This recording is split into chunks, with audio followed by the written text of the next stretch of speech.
High everyone, welcome to GK smart. GK smart চ্যানেলের পক্ষ থেকে তোমাদের স্বাগত এবং গুড ইভিনিং।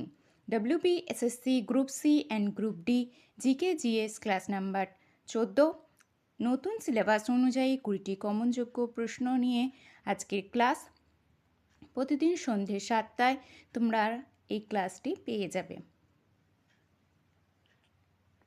এছাড়াও যে কোনো গভর্নমেন্ট জবের জন্য প্রিপারেশন তোমরা নিচ্ছ, তার ক্লাস তোমরা এখানেই পেয়ে যাবে জিকে স্মার্ট চ্যানেলে। WB group C and group D সিলেবাসটা তোমরা একবার দেখে নাও। সিলেবাসের উপর ভিত্তি করেই আমি প্রতিদিন 20টি করে প্রশ্ন রাখি এবং ক্লাস নিই। আজকের প্রথম প্রশ্ন কি আছে? ভারতের কোন নদীটি গ্রস্ত উপত্যকার মধ্যে দিয়ে প্রবাহিত হয়েছে? Option A Godavari, option B Narmada, option C Krishna, নাকি অপশান ডি মহানদী। ভারতের কোন নদীটি গ্রস্ত উপত্যকার মধ্যে দিয়ে প্রবাহিত হয়েছে? আমি নদী রিলেটেড একটি ক্লাস করিয়ে দিয়েছি, যারা দেখোনি অবশ্যই দেখে নেবে। এখানে সঠিক উত্তর হয়ে যাবে নর্মদা। 2 নম্বর প্রশ্ন, ভারতীয় জাতীয় কংগ্রেসের কোন অধিবেশনে প্রথম পণ্য স্বরাজ বা সম্পূর্ণ স্বাধীনতা দাবি গৃহীত হয়েছিল? অপশান এ কলকাতা অধিবেশন, অপশান বি করাচি অধিবেশন 1931, অপশান সি লাহোর অধিবেশন 1929, নাকি অপশান ডি লখনৌ অধিবেশন 1916। ভারতীয় জাতীয় কংগ্রেসের কোন অধিবেশনে প্রথম পণ্য স্বরাজ বা সম্পূর্ণ স্বাধীনতার দাবি গৃহীত হয়েছিল? এখানে সঠিক উত্তর কি হয়ে যাবে না লাহোর অধিবেশন 1929 সালে। 3 নম্বর প্রশ্ন, MS ওয়ার্ডে কোন টেক্সট বা শব্দে হাইপার লিঙ্ক যুক্ত করার জন্য কিবোর্ড এর কোন শর্টকাটটি ব্যবহৃত হয়? MS ওয়ার্ডে কোন টেক্সট বা শব্দে হাইপারলিঙ্ক যুক্ত করার জন্য কিবোর্ডের কোন শর্টকাটটি ব্যবহৃত হয়? Option A Ctrl+H, option B Ctrl+K, option C Ctrl+L, নাকি অপশান ডি Ctrl+M। এখানে সঠিক উত্তর কি হয়ে যাবে Ctrl+K। 4 নম্বর, চেনোবিলের ঘটনা ঘটেছিল কত সালে? অপশান এ 1984 সালে, অপশান বি 1986 সালে, অপশান সি 1988 সালে, নাকি অপশান ডি 1990 সালে। এখানে সঠিক উত্তর কোনটি হবে না 1986 সালে। 5 নম্বর প্রশ্ন, ভারত সরকারের বেটি বাঁচাও বেটি পড়াও অভিযানটি প্রথম কোন রাজ্যে থেকে 22শে জানুয়ারি 2015 তারিখে শুরু হয়েছিল? Option A Rajasthan, option B Haryana, option C Punjab, নাকি অপশান ডি উত্তরপ্রদেশ।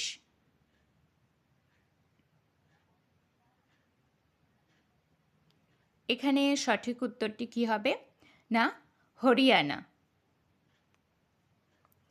কততম সংবিধান সংশোধনীকে ক্ষুদ্র সংবিধান বা মিনি কনস্টিটিউশন বলা হয়? অপশান এ 42তম সংশোধনী 1976, অপশান বি 44তম সংশোধনী 1976, নাকি অপশান সি 61তম সংশোধনী 1989, এবং অপশান ডি 86তম সংশোধনী 2002।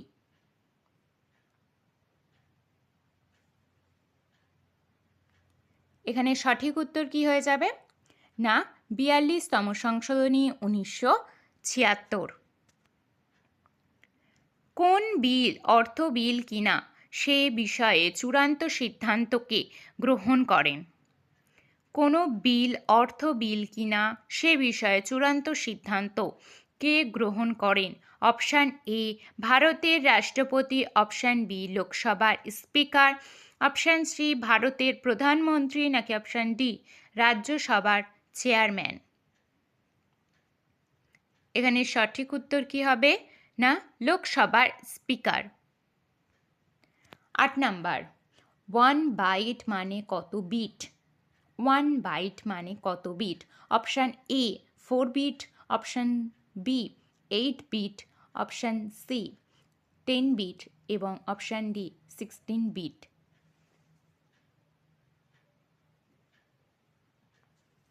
এখানে সঠিক উত্তর হয়ে যাবে 8 বিট। 9 নম্বর প্রশ্ন, পশ্চিমবঙ্গের প্রাথমিক শিক্ষা কত ক্লাস পর্যন্ত অন্তর্ভুক্ত করা হয়েছে? প্রাথমিক শিক্ষা কত ক্লাস পর্যন্ত অন্তর্ভুক্ত করা হয়েছে? Option A class 1, option B class 4, option B class 5 এবং অপশান ডি ক্লাস 8। অর্থাৎ ক্লাস 1 অবধি, ক্লাস 4 অবধি, নাকি ক্লাস 5 অবধি, নাকি ক্লাস 8 অবধি? পশ্চিমবঙ্গে প্রাথমিক শিক্ষা কত ক্লাস পর্যন্ত অন্তর্ভুক্ত করা হয়েছে? না ক্লাস 5 অবধি। দেখবে তোমাদের আশপাশে যে সমস্ত প্রাথমিক শিক্ষা কেন্দ্রগুলি আছে সেগুলো এখন ক্লাস 5 অবধি অনেক স্কুল হয়ে গেছে। যেটা আগে 4 অবধি ছিল সেটা কিন্তু এখন ক্লাস 5 অবধি হয়ে গেছে। 10 নাম্বার, পশ্চিমবঙ্গের বাঁকুড়ার বিষ্ণুপুরের প্রথম শিল্পকলা কোনটি? অপশান এ ডোকরা শিল্প, অপশান বি টেরাকোটা শিল্প, অপশান সি গান্ধার শিল্প, নাকি অপশান ডি স্ট্রিচ শিল্প? পশ্চিমবঙ্গের বাঁকুড়ার বিষ্ণুপুরের প্রধান শিল্পকলা কোনটি? এখানে সঠিক উত্তর কি হয়ে যাবে? না টেরাকোটা শিল্প। তো তোমরা যারা group C and group D preparation নিচ্ছ, সেরা গাইডেন্স এবং প্রস্তুতির জন্য জিকে স্মার্ট চ্যানেলটিকে শেয়ার করবে এবং সাবস্ক্রাইব করে নেবে চ্যানেলটি। 11 নম্বর প্রশ্ন, গোলামগিরি বইটি কে লিখেছেন? অপশান এ স্বামী শ্রদ্ধানন্দ, অপশান বি জ্যোতিবা ফুলে, অপশান সি দ্বারকানাথ ঠাকুর, নাকি অপশান ডি বি আর আম্বেদকর? গোলামগিরি বইটি কে লিখেছেন? এখানে সঠিক উত্তর কি হয়ে যাবে? জ্যোতিবা ফুলে।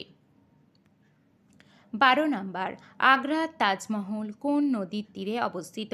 Option A Ganga, option B Yamuna, option C Narmada, নাকি অপশান ডি তাপ্তি? এখানে সঠিক উত্তর হয়ে যাবে যমুনা। 13 নম্বর প্রশ্ন, ইকতা প্রথা কে প্রবর্তন করেছিলেন? ইকতা প্রথা কে প্রবর্তন করেছিলেন? Option A Iltutmish, option B Qutbuddin Aibak, option C Balban, নাকি অপশান ডি গিয়াসউদ্দিন তুগলক? ইকতা প্রথা কে প্রবর্তন করেছেন? এখানে সঠিক উত্তর কি হবে? না ইলতুৎমিশ। সুলতানি যুগে কোন সুলতান সর্বপ্রথম রেশনিং ব্যবস্থা প্রবর্তন করেন? Option A Iltutmish, option B Muhammad bin Tughlaq, option C Alauddin Khalji, নাকি অপশান ডি ফিরোজ শাহ তুগলক? সুলতানি যুগে কোন সুলতান সর্বপ্রথম রেশনিং ব্যবস্থা প্রবর্তন করেন? এখানে সঠিক উত্তর কি হবে? না মোহাম্মদ বিন তুগলক। 15 নম্বর প্রশ্ন, অ্যানিমোমিটার যন্ত্রের সাহায্যে নিম্নের কোনটি পরিমাপ করা হয়? অপশান এ বাতাসের গতিবেগ, অপশান বি বায়ুমণ্ডলের চাপ, অপশান সি বাতাসের আর্দ্রতা, নাকি অপশান ডি আলোর তীব্রতা? অ্যানিমোমিটার যন্ত্রের সাহায্যে নিচের কোনটি পরিমাপ করা হয়? এখানে সঠিক উত্তর হয়ে যাবে বাতাসের গতিবেগ। 16 নম্বর প্রশ্ন, ভারতীয় সংবিধানের কোন অনুচ্ছেদে অস্পৃশ্যতা দূরীকরণের কথা বলা হয়েছে?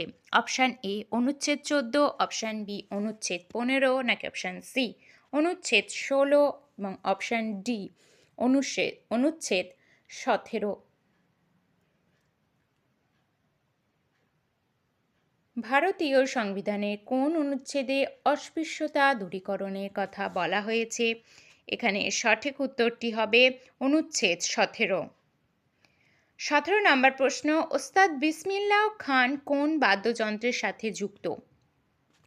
ওস্তাদ বিসমিল্লাহ খান কোন বাদ্যযন্ত্রের সাথে যুক্ত? Option A tabla, option B shehnai, option C বাঁশি, নাকি অপশান ডি সারেঙ্গি। ওস্তাদ বিসমিল্লাহ খান কোন বাদ্যযন্ত্রের সাথে যুক্ত? না, সানাই বাদ্যযন্ত্রের সাথে উনি যুক্ত। 18 নম্বর প্রশ্ন, অলিম্পিকে ব্যক্তিগত ইভেন্টে পদকজয়ী প্রথম ভারতীয় মহিলাকে? পিভি সিন্ধু, কর্ণম মালেশ্বরী, মেরি কম না সাইনা নেওয়াল?